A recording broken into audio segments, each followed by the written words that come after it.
ভাইরে ভাই, অবস্থা কিন্তু খারাপ। আপনারা দেখতে পাচ্ছেন ঘন ঘন লোডশেডিংয়ের কারণে আজকে বিদ্যুৎ কেন্দ্রে হামলা করেছে। আপনারা স্ক্রিনে ভিডিওটি দেখতে পাচ্ছেন। উৎসুক জনতা, আসলেই বিদ্যুৎ না থাকার কারণে বিদ্যুৎ অনেকক্ষণ যাবৎ যাইতেছে এবং মাত্র 5 মিনিট থেকে 6 মিনিট বিদ্যুৎ থাকতেছে। এই কারণে আজকে দিনাজপুর বিদ্যুৎ কেন্দ্রে উৎসুক জনতা কিভাবে হামলা করছে দেখেন। জনগণ কিন্তু খেপে গেছে ভাই। বিএনপির অবস্থা কিন্তু খারাপ হইতেছে আস্তে আস্তে। যে জনগণ আসলেই গ্রামগঞ্জের মানুষ দিনের বেলায় অত্যন্ত পরিশ্রম করে, রাতের বেলায় তারা আরামে বিছানায় দুমুঠো ডাল ভাত খেয়ে ঘুমাবে, কিন্তু তারা পাচ্ছে না। এই জন্য দেখেন অতিষ্ঠ হয়ে আজকে উৎসুক জনতা বিদ্যুৎ কেন্দ্রে হামলা করেছে। দেখছেন কিভাবে উৎসুক জনতা একসাথে হয়ে আজকে বিদ্যুৎ কেন্দ্রে কিভাবে হামলা করছে। আমরা এভাবে দেখতে পারবো যে যদি বিদ্যুৎ নিয়মিত না আসে, যদি এইরকম লোডশেডিং যদি থেকেই থাকে, তাহলে আমরা বাংলাদেশের বিভিন্ন জায়গায় দেখতে পারবো হয়তো বা এরকম ভাঙচুর হামলা।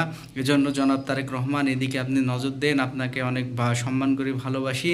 তাই আপনি বিদ্যুতের দিকে একটু নজর দেন, যেন মানুষজন, উৎসুক জনতা যেন ভাঙচুর না করতে পারে। এজন্য আপনি বিদ্যুতের দিকে একটু নজর দিন, মানুষ যেন শান্তির সাথে বিদ্যুৎটা পেতে পারে। আপনারা দেখতে পাচ্ছেন উৎসুক জনতা আজকে বিদ্যুৎ কেন্দ্রে কিভাবে হামলা করতেছে। সম্মানিত বন্ধুগণ, দেখেন স্ক্রিনে আপনারা দেখতে পাচ্ছেন কিভাবে উৎসুক জনতা ক্ষিপ্ত হয়ে, কারণ যাদের ইনকাম, রাতের বেলায় তারা ভ্যান চার্জ দিতে পারে না, অটো চার্জ দিতে পারে না, এই কারণেই তারা আজকে দেখেন খেপে গিয়ে আজকে বিদ্যুৎ কেন্দ্রে কিন্তু তারা হামলা শুরু করেছে। আপনারা স্ক্রিনে দেখতে পাচ্ছেন এই হামলাটা দেখেন কিভাবেই অতর্কিতভাবে হামলা করছে বিদ্যুৎ কেন্দ্র।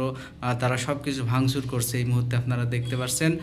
তো আমরা আশা করছি খুব দ্রুতই এই বিদ্যুতের ঘাটতিটা পূরণ হবে ইনশাল্লাহ। সকলকে ধন্যবাদ। ভিডিওটি শেয়ার করবেন। সকলকে ধন্যবাদ। আসসালামু আলাইকুম।